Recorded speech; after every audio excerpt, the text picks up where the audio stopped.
Hello, good evening everyone. আজকে আমি আমার স্পেশাল একটি রেসিপি তোমাদের সাথে শেয়ার করতে চাই। এখানে আজ কি বানাচ্ছি আজকে আমি, এইখানে আমি একটু গোটা গোলমরিচ শুকনো খোলায় একটু নেড়ে নিচ্ছি। আর এখানে আমি অলরেডি কড়া বসিয়ে দিয়েছি, রান্নাটা এবার হবে। তো এখানে দুটো কাঁচা লঙ্কা রয়েছে ধুয়ে রাখা, এটাকে চিড়ে নেব আমি, বিকজ এটা যাবে ফোড়নে। আর এখানে পোস্ত বেটে রেখেছি নুন আর কাঁচা লঙ্কা দিয়ে। এখানে রয়েছে ধুয়ে রাখা আলু, এরকম বক্স বক্স করে আমি কেটে নিয়েছি।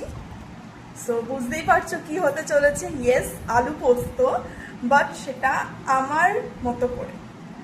আশা করছি তোমাদের রেসিপিটা খুব ভালো লাগবে, দেখে নেওয়া যাক। যত এটা করব সম্পূর্ণ ঘিতে, তো এখানে আমি গাওয়া ঘি নিয়ে নিয়েছি 1 চামচ।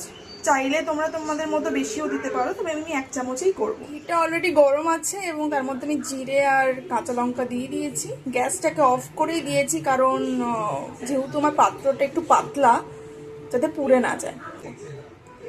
দেখো দারুণ ভাজা ভাজা হয়ে গেছে, মতো আমি আলুটা অ্যাড করে দিচ্ছি। একটু নেড়ে নেব, নেড়ে নিয়ে এটাকে একটুখানি ঢাকা দিয়ে দিয়ে ভেজে নেব, ঠিক আছে, যাতে একটু আধ সেদ্ধ হয়ে যায়। দেন আসছি। এখন আমি এই শুকনো খোলায় নেড়ে রাখা গোটা গোলমরিচটাকে ভালো করে গুঁড়ো করে নেব। সুন্দর করে আমি গুঁড়ো করে নিয়েছি। ঢাকাটা খোলার পর না এত সুন্দর একটা গন্ধ বেরোলো। এবার নুন দেব পরিমাণ মতো, স্বাদ অনুযায়ী। আর এতে আমি হলুদ দেব না, এটা সাদা সাদাই হবে। একবার বানিয়ে দেখো, দারুণ খেতে হয়। তো যেহেতু এর মধ্যে মানে পোস্ত বাটার মধ্যে অলরেডি নুন আছে, তো আমি পরিমাণ মতো নুন দিচ্ছি আলু অনুযায়ী, টেস্ট অনুযায়ী। এবারে আমি এর মধ্যে অ্যাড করব গুঁড়ো করে রাখা গোলমরিচ। অ্যাড করে দিয়েছি, এটাকে মিশিয়ে নেব। আমি ভালো করে মিশিয়ে নিয়েছি। আমি এর মধ্যে একটু গরম জল অ্যাড করব। এটাকে আমি 80% মতো সিদ্ধ করে নেব আলুটাকে। গরম জল দিয়ে দিয়েছি পরিমাণ মতো। আমি এটাতে শুকনো রাখবো না, ঝোল পোস্ত 80% মতো সিদ্ধ হয়ে এসেছে।